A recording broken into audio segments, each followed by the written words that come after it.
നമ്മൾ കേട്ടിട്ടുണ്ട്, നീതിമാന്മാർ പന പോലെ തഴയ്ക്കും, ലെബനോനിലെ ദേവദാരു പോലെ വളരും, ദുഷ്ടന്മാരും പന പോലെ വളരും. ഇങ്ങനെ രണ്ട് വൈരുദ്ധ്യാത്മകങ്ങളായ ഒരു പ്രവർത്തന ശൈലിയാണ് ഇവിടെ ദൈവം ഉപയോഗിച്ചിരിക്കുന്നത്. എന്നാൽ ദുഷ്ടന്മാരെ പിന്നീട് ഒരിക്കലും കണ്ടെത്തുകയില്ല എന്നും സങ്കീർത്തകൻ പറയുകയാണ്. അങ്ങനെ ദൈവത്തിൻ്റെ ദുഷ്ടൻ്റെയും ശിഷ്ടൻ്റെയും മേൽ മഴ പെയ്ക്കുന്ന ദൈവത്തിൻ്റെ വലിയ കരുണയെ സങ്കീർത്തകൻ എടുത്തു കാണിക്കുകയാണ്. പക്ഷെ ആ ദുഷ്ടനെ ഇല്ലാതാക്കുമെന്നും ദുഷ്ടനെ നിർമ്മാർജ്ജനം ചെയ്തുകൊണ്ട് നീതിമാന്മാർ എത്രമാത്രം സമൃദ്ധമായി ദൈവത്തിൻ്റെ ഭവനത്തിൽ അവരെ നട്ടിരിക്കുന്നു, അവർ ദൈവത്തിൻ്റെ അങ്കണത്തിൽ നിന്ന് ജീവനും ശ്വാസവും വലിച്ചെടുത്തുകൊണ്ട് വളരുന്നു. ഇങ്ങനെ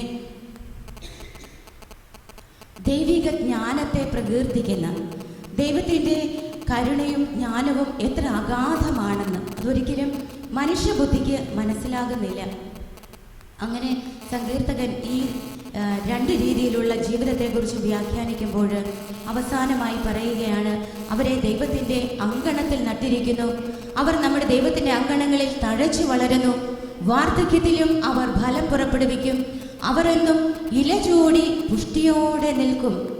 ജെറമ്യ പ്രവാചകൻ പറയുന്നുണ്ട്, കർത്താവിൻ്റെ ആശ്രയിക്കുന്നവൻ ആറ്റുതീരത്ത് നട്ട മണൽ ചെടി പോലെയാണെന്ന്, മരവൃക്ഷം പോലെയാണെന്ന്, അതിനെന്നും ഫലം പുറപ്പെടുവിച്ചുകൊണ്ടേയിരിക്കും. ഇതാണ് ദൈവത്തിൻ്റെ വാഗ്ദാനം. ഇങ്ങനെ ദൈവത്തിൻ്റെ വചനം കൂടുതൽ ധ്യാനിച്ചുകൊണ്ട് ഈ സങ്കീർത്തനത്തിലുള്ള ഓരോ വചനങ്ങളെയും ഹൃദയത്തിൽ ആഴമായി ഹൃദയത്തിലേക്ക് സംഭവിച്ചുകൊണ്ട് നമുക്കിപ്പോൾ വീണ്ടും ഒരിക്കൽ കൂടി ഇത് പാടി പ്രാർത്ഥിക്കാം.